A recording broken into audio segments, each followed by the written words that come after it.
Greetings. Today's video, day 3. In the last 2 videos, I feel like the second, I couldn't really get any ideas. I couldn't remember any of my ideas, and so I was trying to sit there and really remember, but I wouldn't give myself enough time. I was like sitting there kind of like straining, and then if I couldn't remember it in like 5 seconds, I'd just try to move on or filibuster, and then it just ended up with me not being able to talk about anything of substance. So I'm not putting a time limit on this one, and I'm just gonna sit here, and regardless of how much silence there is, I'm just gonna sit here until something meaningful comes up. That's the plan for this. My goal, I don't really have a goal. Like, I don't know when I'll be satisfied. I'm just gonna kind of play it by ear. With that being said, I do have some thoughts that actually off the top of my head that come readily, so that's pretty cool. Firstly, yesterday I did hill sprints. Me and Charles went and we drove around town and we tried to find where, a hill, because it's, quite flat where I'm at. And so we found a nice hill. It was on an underpass, so there were a bunch of cars driving by. And we were just doing these hill sprints, and it was really good. And people drove past. There was one guy that honked, and he held up his guns to us, so that was really nice. It was it made my day. And then there were 2 other people. I couldn't hear what they were saying, but there was one guy that drove past. He yelled something out of the window. I'm not going to make any assumptions, but it could have been positive, it could have been negative. I didn't hear what he said. And then another guy drove past on a bike, because there's a sidewalk right next to us. And he also said something, and I couldn't hear. So yeah, but things like that have been happening where the year before I was living alone in an apartment or in a little house, and not much of consequence really happened in the entirety of that year. And it's partially just because I was isolating myself. I didn't feel like I really wanted to take part in anything outside, which was partially because all of my friends do mostly, they drink and they go out, and that's not really my kind of vibe. And it was also partially just because I was terrified of being perceived, I guess, in a nutshell. I think it's deeper than that, but that's basically what it is. And then this year, off rip, all of these things start just happening. All these coincidences just start to arise where people, I don't know if I've told the story about the sauna yet, but that guy tells us about fucking all the drugs he's taken and how he saw God and starts preaching Jesus to us. And even though that was a weird situation, it was still positive. We got out of the sauna feeling like, wow, that was a beautiful moment. And then last night, I also forgot about this. Last night, me and Charles were sitting on the porch smoking a cigarette, and this homeless lady walks past, and she's in tears. She just left her partner who was abusive or something, and she came and she was like, do y'all know where, how far the food shelter is from here? I've been walking all day, yada yada. So we ended up giving her a ride to the homeless camp that they have across town. It was like a 7-minute drive, but that's basically across town here. So yeah, it's just, things are just materializing, like random things are just happening. Whereas they really wouldn't before. It was just, I was in a box, isolated before. And I was still seeing people, I was still out in the world, last year, It's not like I was just completely in my room. I was still going to volleyball practice. I was still going to classes. I'd still go hang out with people from time to time. I'd go out to the bars. But nothing of consequence happened. Nothing random happened. No coincidences happened. And now all of a sudden it's been like 3 days and 4 days, and so much has happened in the last couple. And I really attribute it to my state of mind, and it's just so much clearer. There's so much less shame. I feel so much less shame for things that I felt so shameful for before. And it's paradoxical, I guess you could say, to think that it's like, oh, if you're doing something that warrants shame, there's a squirrel rooting behind me. But if you do something that warrants shame, you should feel shameful about it. Or else, how are you gonna curb that behavior? And it's like, no, I feel like I have less of an inclination to do it now that I feel that shame. I was thinking, I had this thought last night that it's like,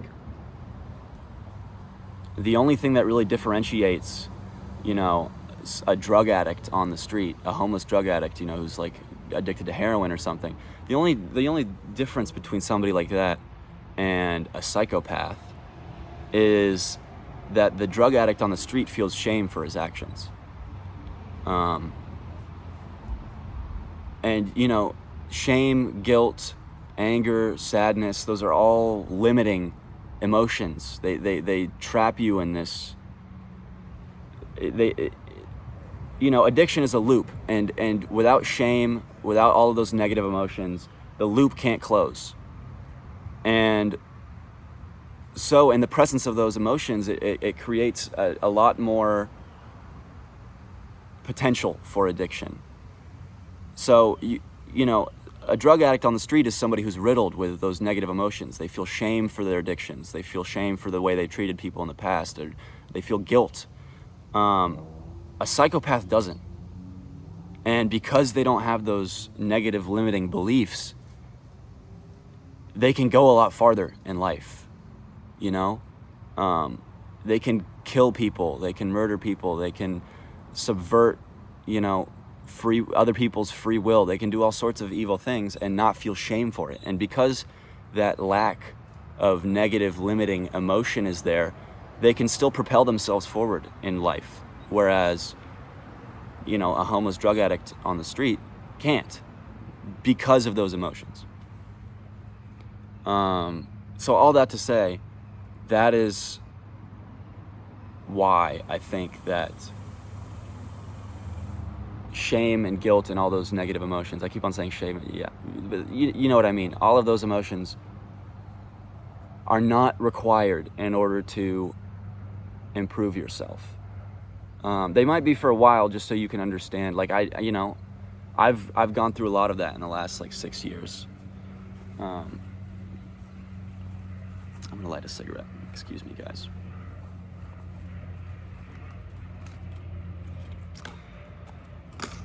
Where was I?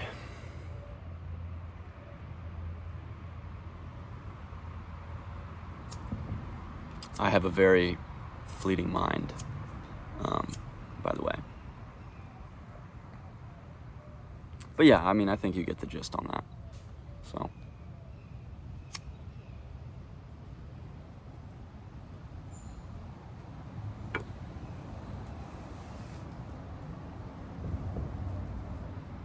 So yeah, that's kind of been where I'm at recently. Yeah, I'm fumbling for ideas again, so I'm just gonna sit here until I think of something else. That was good though. That was the first time I'd really gotten in a flow state. Which on the third video, I'll take it on the third video. The mosquitoes eat me like fuck here though.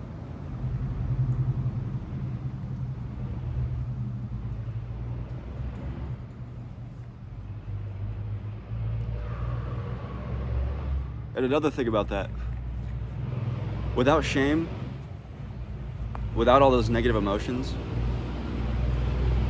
it's a lot easier to visualize the reality that you want for yourself. I find myself truly believing that I can actually accomplish the things that I want to accomplish. For example, one of the things I really want to do is increase my vertical. And before it was like, yeah, I can increase it incrementally. I can probably get my vertical up to something that's, pretty decent, like maybe a 35-inch vertical, a 30-inch vertical. And it's like, no, now, without, now that I feel less of those emotions, it's so much easier for me to get in the state of mind where it's like, dude, I could jump as high as I fucking want. I can get to a 50-inch, 60-inch vertical if I want. I could break the record. And that's not even what I want. Like, I don't want to do something unrealistic like that. Unrealistic, but it's easier to get in that mind space. And, you know, placebo effect is real. I mean, I could go deep into, you know, my beliefs on that and how, you know, the entirety of reality is predicated upon the consciousness, you know. So like, whatever you believe is reality and will create itself, you know. But even without all of that, the placebo effect is real.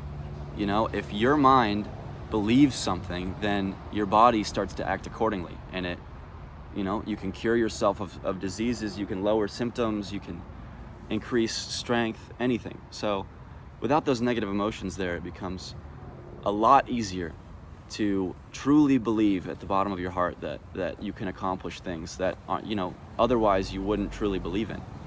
And then from there, it makes it that much easier to actually, you know, realize those ambitions.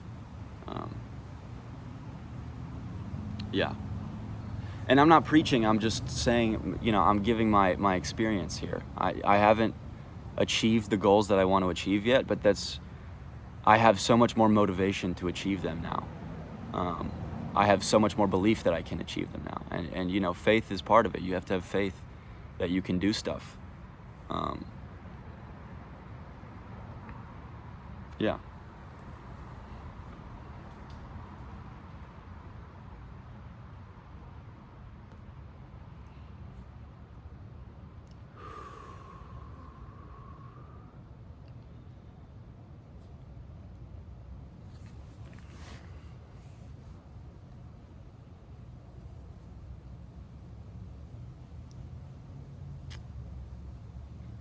My little brother's coming soon. We're gonna go to lunch.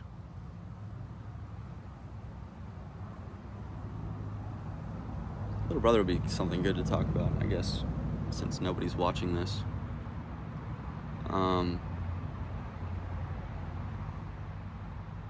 Family dynamics are weird, because it's like, you know, I have a pretty functional family. My mom and dad are still together, and my little brother and I were pretty damn close growing up, like really close. We slept in the same bedroom until I was like 13, 14. Maybe not that far, but it was a really long time.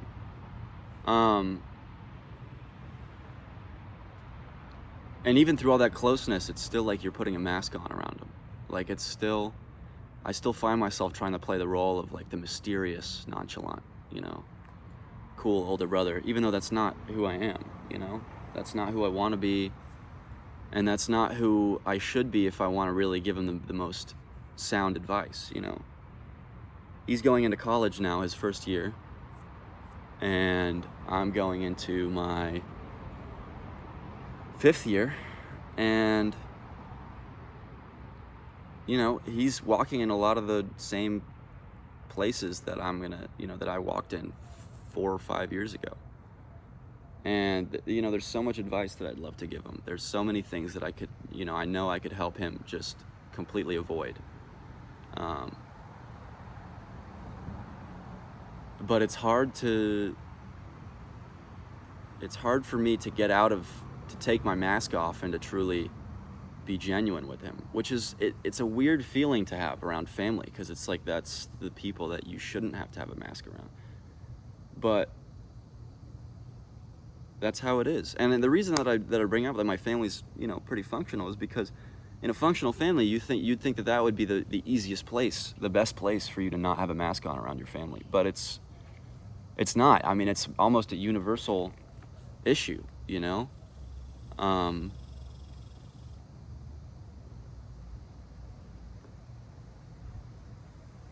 My dad's a wasp. He's not a true wasp, but he's got very waspy tendencies. You know, he comes from New England.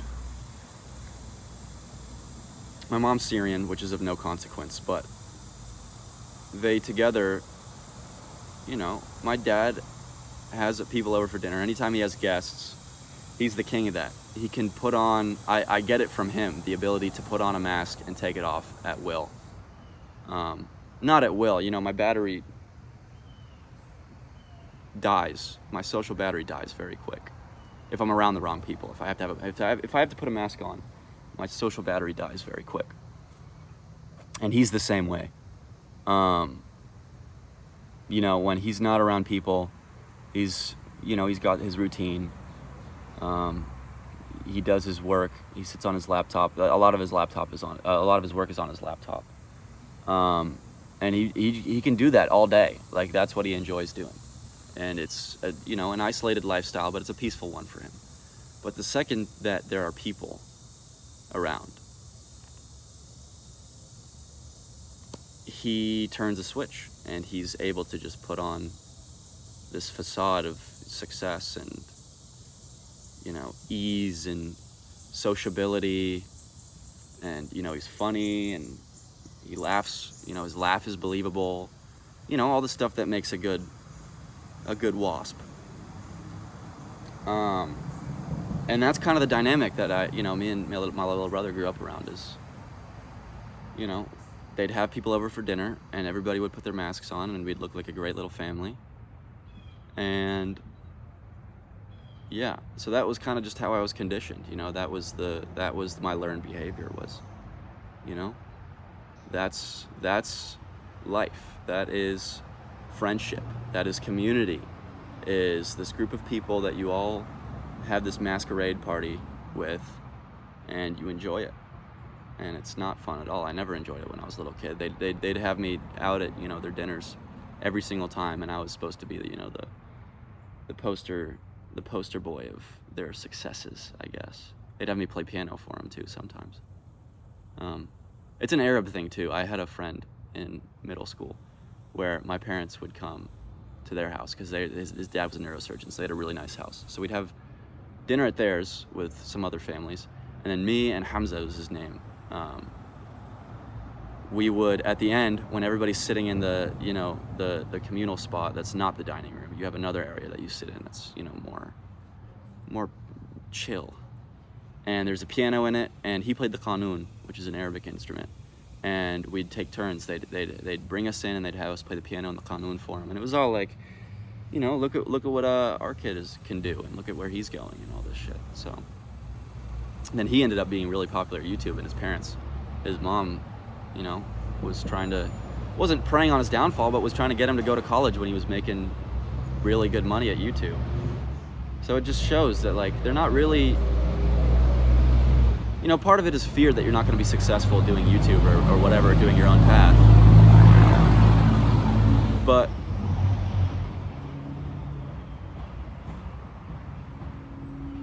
another part of me feels like it's trying to get you to adhere to the standards of success that they want, that they have, that they deem as fit. And that YouTube isn't a standard, isn't something that fits that standard. Or anything alternative, really. You have to have a job, and you have to have a 9 to 5, and to be a cog in the system. All that shit. I say that ironically, by the way, please. So, yeah, this is a good little sesh. My cigarette's almost done. I think I'm gonna go after this. I got a shower and whatnot, but.